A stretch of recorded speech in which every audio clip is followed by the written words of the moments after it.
Colors TV के popular serial मन्नत में इन दिनों कहानी एक बेहद दिलचस्प मोड़ पर आकर खड़ी हो गई है, जहां मन्नत और विक्रांत के बीच की दूरी धीरे धीरे खत्म होती नजर आ रही है और उनकी नजदीकियां लगातार बढ़ती जा रही हैं। देखने वालों को पहले ऐसा लग रहा था कि विक्रांत की शादी यशिका से तय होने की वजह से वह मन्नत से दूर हो जाएगा, लेकिन कहानी बिल्कुल उल्टी दिशा में आगे बढ़ रही है। जितना ज्यादा वह यशिका के करीब दिखाया जा रहा है, उतना ही गहराई से वह मन्नत की ओर खिंचता चला जा रहा है।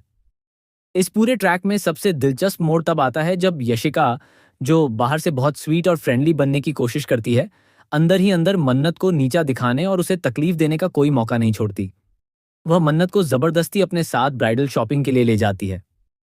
ऊपर से वह ऐसा दिखाती है जैसे वह मन्नत को अपनी खुशी में शामिल करना चाहती हो, लेकिन असल में उसका मकसद मन्नत को हर पल ये एहसास दिलाना होता है कि विक्रांत अब उसका नहीं रहा। शॉपिंग के दौरान यशिका बार बार मन्नत से पूछती है कि ये आउटफिट कैसा लग रहा है, वह कैसा लग रहा है, और हर बार उसके सवालों में एक छुपा हुआ तंज होता है। वह जानबूझकर ऐसे कपड़े चुनती है जो मन्नत को इमोशनली हर्ट करें और फिर उसी से राय मांगकर उसे असहज कर देती है। इतना ही नहीं, वह मन्नत से ये भी कहती है कि वह भी अपने लिए कुछ खरीद सकती है, लेकिन इस बात के पीछे भी उसका मकसद साफ होता है, मन्नत को यह एहसास दिलाना कि वह यहाँ एक गेस्ट की तरह है, जबकि असली दुल्हन वह खुद है। इसी दौरान विक्रांत का वहां आना सीन को और भी इंटेंस बना देता है। यशिका तुरंत मौका पकड़ते हुए विक्रांत से पूछती है कि यह ड्रेस मन्नत पर अच्छी लगेगी ना, और विक्रांत भी बिना ज्यादा सोचे हाँ कह देता है। इस छोटे से जवाब में भी बहुत कुछ छुपा होता है, क्योंकि वह अनजाने में ही मन्नत के लिए अपनी फीलिंग्स दिखा देता है। यशिका को शायद इस बात का अंदाजा नहीं होता कि वह जो गेम खेल रही है उसी में वह खुद हारने वाली है। फिर आता है वह पल जो इस पूरे ट्रैक का सबसे खूबसूरत और यादगार मोमेंट बन जाता है। जैसे ही यशिका वहां से थोड़ी देर के लिए हटती है, मन्नत पर अचानक कुछ गिरने वाला होता है। उसी समय विक्रांत तेजी से आगे बढ़ता है और उसे बचा लेता है। इस दौरान दोनों का बैलेंस बिगड़ जाता है और वे एक दूसरे के साथ गिर जाते हैं।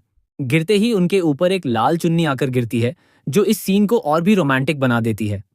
लाल चुन्नी के नीचे दोनों का एक दूसरे के बेहद करीब होना, उनकी आंखों का मिलना और उस पल की खामोशी, ये सब मिलकर एक ऐसा जादुई माहौल बना देते हैं जिसे देखकर फैंस पूरी तरह इमोशनल हो जाते हैं।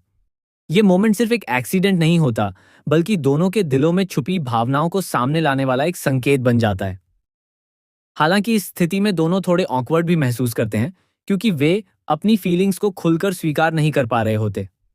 लेकिन जहां मन्नत थोड़ा घबरा जाती है, वहीं विक्रांत के चेहरे पर एक अलग ही सुकून और खुशी नजर आती है।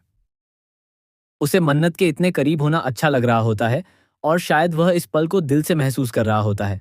कहानी यहीं खत्म नहीं होती, बल्कि आगे और भी ज्यादा ड्रामा और इमोशंस देखने को मिलने वाले हैं। आने वाले सीन में मन्नत एक ऐसा कदम उठाने वाली है जो सब कुछ बदल कर रख देगा। वह ड्रिंक कर लेती है और नशे की हालत में उसकी दबाई हुई भावनाएं बाहर आने लगती हैं। अब तक जो बातें वह दिल में छुपाकर बैठी थी, वह सब बिना सोचे समझे बाहर आने लगती हैं। इस दौरान वह मल्लिका, ऐश्वर्या और यशिका को उनके व्यवहार का जवाब देती है और उन्हें एहसास दिलाती है कि उन्होंने उसके साथ कितना गलत किया है। लेकिन सबसे बड़ा मोमेंट तब आता है जब वह विक्रांत के सामने अपने दिल की बात कह देती है। वह उसे गले लगा लेती है और कहती है कि उसने उसे इतने सालों में बहुत मिस किया है। ये सुनकर विक्रांत के लिए अपनी खुशी छुपाना मुश्किल हो जाता है। उसके लिए यह पल किसी सपने के सच होने जैसा होता है, क्योंकि जिस प्यार को वह इतने समय से महसूस कर रहा था, आखिरकार वही बात मन्नत के मुंह से भी सुनने को मिलती है। अब देखना बेहद दिलचस्प होगा कि मन्नत के इस कबूलनामे के बाद कहानी किस दिशा में आगे बढ़ती है। क्या विक्रांत भी अपने दिल की बात खुलकर कह पाएगा, या फिर हालात एक बार फिर दोनों को दूर कर देंगे? क्या यशिका इस बढ़ती नजदीकियों को देखकर कोई नया प्लान बनाएगी? इन सभी सवालों के जवाब आने वाले एपिसोड्स में मिलेंगे, लेकिन इतना तय है कि मन्नत और विक्रांत की लव स्टोरी अब एक नए और ज्यादा इमोशनल फेज में एंटर करने वाली है।